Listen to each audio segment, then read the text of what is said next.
রংপুরে জাতীয় সংসদ নির্বাচনকে সামনে রেখে নানা প্রস্তুতি নিয়েছে আইনশৃঙ্খলা বাহিনী।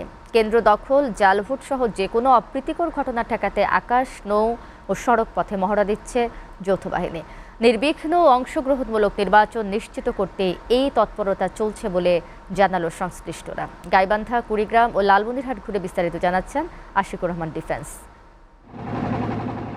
কুড়িগ্রাম জেলার চিলমারী উপজেলার নয়ারহাট খেরুয়ারচর সরকারি প্রাথমিক বিদ্যালয় কেন্দ্রে ভোট দিতে যেতে হবে নৌকায়। দুর্গম পথ হওয়ায় কেন্দ্রটি সবসময় ঝুঁকিপূর্ণ। অন্যদিকে গাইবান্ধা জেলার গিদারি কৃষ্ণচূড়া সরকারি প্রাথমিক বিদ্যালয় কেন্দ্রের যোগাযোগ ব্যবস্থা একেবারেই নাজুক। লালমনিরহাট শহরের ৩২ উচ্চ বিদ্যালয় ও রংপুর মহানগরীর জুম্মাপাড়া কেন্দ্রেও রয়েছে প্রভাব বিস্তারের অভিযোগ। নির্বাচন কমিশনের তালিকায় ঝুঁকিপূর্ণ হিসেবে চিহ্নিত এসব কেন্দ্র নিয়ে উদ্বেগ প্রকাশ করেছে সুশীল সমাজ।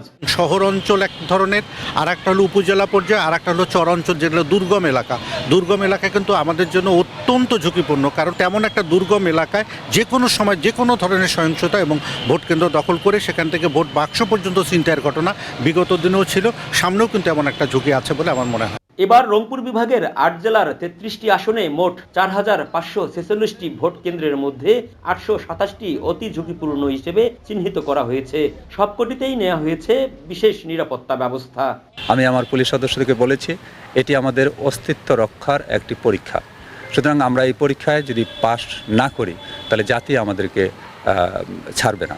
সুতরাং আমাদেরকে এই অস্তিত্ব রক্ষার পরীক্ষায় পাস করতে হবে এবং সকলকে এই জন্য মনোবলটাকে শক্ত করতে।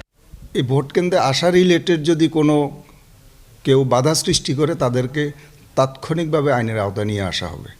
জনগণের ভয় পাওয়ার কোনো কারণ নেই। জনগণ নির্বিঘ্নে এবং আনন্দ উৎসবের সাথে ভোট কেন্দ্রে গিয়ে তারা তাদের প্রতিনিধি নির্বাচন করতে পারবেন। কেন্দ্র দখল রোধ ও দুর্গম এলাকায় নিরাপত্তা নিশ্চিত করতে যৌথ বাহিনীর নৌ, আকাশ ও স্থল মহড়া চলছে। কেন্দ্রগুলোতে বসানো হচ্ছে সিসিটিভি ও আইনশৃঙ্খলা বাহিনীর সাথে থাকবে বডি অন ক্যামেরা। সীমান্তে আমাদের ৪,৪২৭ কিলোমিটার বর্ডার, এই অংশের নিরাপত্তা জোরদার করা হয়েছে। বিভিন্ন সংখ্যক টহল, গোয়েন্দা নজরদারি বহুলাংশে বৃদ্ধি করা হয়েছে এবং আমাদের বিভিন্ন উদ্ভূত পরিস্থিতি মোকাবেলায় র্যাপিড অ্যাকশন টিম এবং কুইক রিঅ্যাকশন ফোর্স প্রস্তুত রয়েছে। জুলাইয়ের রাজনৈতিক অভিজ্ঞতা মাথায় রেখে নির্বাচনকালে নিরপেক্ষ ও প্রভাবমুক্ত থেকে দায়িত্ব পালন করবেন সংশ্লিষ্ট কর্মকর্তা ও নিরাপত্তা বাহিনী, এমনটাই প্রত্যাশা সাধারণ ভোটারদের। Ashikur Rahman defence, SA TV, Rangpur.